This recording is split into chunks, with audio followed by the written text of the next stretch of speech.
Crime બ્રાન્ચે મોટી માત્રામાં ડ્રગ્સનો જથ્થો ઝડપ્યો છે। કરોડો રૂપિયાના ડ્રગ્સ સાથે ઓડિશાના 3 લોકોની ધરપકડ કરવામાં આવી છે। આશરે 200 કિલોથી વધુ ગાંજો અને એમડી સહિત ડ્રગ્સનું કન્ટેન મળી આવ્યું છે। ઓડિશાથી ટ્રકમાં સૂકવેલા ગાંજાનો પાવડર પણ મોટી માત્રામાં મળી આવ્યો છે। ગુજરાત સહિત અન્ય રાજ્યોમાં ડ્રગ્સનો જથ્થો ઉતાર્યો હોવાની પણ માહિતી પ્રાપ્ત થઈ છે। 1100 કિલો ડ્રગ્સ ઓડિશાથી ટ્રકમાં આવતો હોવાની માહિતી મળી છે। ડ્રગ્સનો જથ્થો વટવા જીઆઈડીસી ઉતારવાનો હતો। ડ્રગ્સ અન્ય કઈ જગ્યા પર ઉતારવાનો આવ્યો હતો જેને લઈને પણ તપાસ શરૂ કરવામાં આવી છે। તો ક્રાઇમ બ્રાન્ચે મોટી માત્રામાં ડ્રગ્સનો જથ્થો ઝડપી લીધો છે। કરોડો રૂપિયાનો ડ્રગ્સ સાથે ઓડિશાના 3 લોકોની ધરપકડ કરવામાં આવી છે। આશરે 200 કિલોથી વધુ ગાંજો અને એમડી ડ્રગ્સ સહિતનું કન્ટેન મળી આવ્યું છે।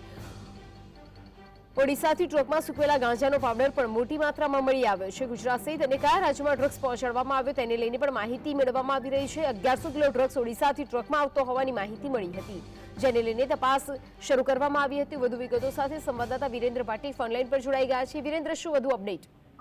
બિલકુલથી ગાયત્રી, અમદાવાદ ક્રાઇમ બ્રાન્ચને એક મોટી સફળતા મળી હોય તેવું સમાચાર પ્રાપ્ત થઈ રહ્યા છે, જેની અંદર ડ્રગ્સનો ખૂબ જ મોટો જથ્થો અમદાવાદ ક્રાઇમ બ્રાન્ચ દ્વારા ઝડપી પાડવામાં આવ્યો છે, જેની અંદર 1100 કિલો જેટલું ડ્રગ્સ ઓડિશાથી ટ્રકમાં આવતું હોવાની બાતમી અમદાવાદ ક્રાઇમ બ્રાન્ચને મળી હતી ને તે બાતમીના આધારે અમદાવાદ ક્રાઇમ બ્રાન્ચની અલગ અલગ ટીમો કામે લાગી હતી।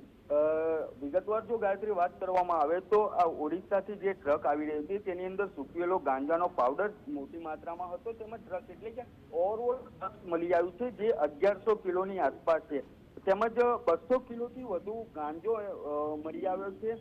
હાલ તો અમદાવાદ ક્રાઇમ બ્રાન્ચની ટીમ દ્વારા અલગ અલગ દિશામાં તપાસ હાથ ધરવામાં આવી છે। તેમજ હાલ જે સૂત્રો પાસેથી એટલે કે પોલીસ વર્તુળમાંથી જે માહિતી મળી રહી છે ગાયત્રી, તેની અંદર ડ્રગ્સનો જથ્થો જે હતો તે વટવા જીઆઈડીસીમાં ઉતારવાનો હતો, એટલે કે અમદાવાદની અંદર જે વટવા જીઆઈડીસી આવેલી છે તે જીઆઈડીસીની અંદર આ ડ્રગ્સનો જથ્થો ઉતારવામાં આવતો, તેમજ અન્ય કઈ કઈ જગ્યાઓ ઉપર આ ડ્રગ્સનો જથ્થો અત્યાર સુધીમાં ઉતારવામાં આવ્યો હતો, કોણ કોણ લોકો આની અંદર સામેલ હતા તે તમામ લોકોની ઝીણવટભરી તપાસ તેમજ જે 3 લોકોની અમદાવાદ ક્રાઇમ બ્રાન્ચ દ્વારા ધરપકડ કરવામાં આવી છે તે 3 લોકોની હાલ મેરેથોન પૂછપરછ શરૂ કરવામાં આવી છે। તેમજ ખૂબ જ મોટી માત્રામાં આ ડ્રગ્સનો જથ્થો કહી શકાય અને પહેલી વખત આટલી મોટી માત્રાની સંખ્યામાં અમદાવાદ ક્રાઇમ બ્રાન્ચને સફળતા મળી છે।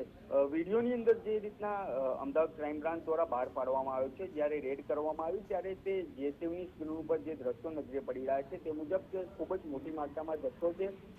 શંકાસ્પદ લોકો હોય અથવા તો જે 3 લોકોની ધરપકડ કરવામાં આવી છે તે તમામ લોકોની હાલ મેરેથોન પૂછપરછ કરવામાં આવી રહી છે, કારણ કે આ અગાઉ પણ તેમના દ્વારા કોઈ જગ્યા ઉપર ડિલિવરી કરવામાં આવી હોય અથવા તો કોઈ જગ્યાએથી કોના દ્વારા મોકલવામાં આવ્યો હતો તેમજ કોને આપવાનો હતો તે તમામ દિશામાં તપાસનો ધમધમાટ શરૂ કરવામાં આવ્યો છે।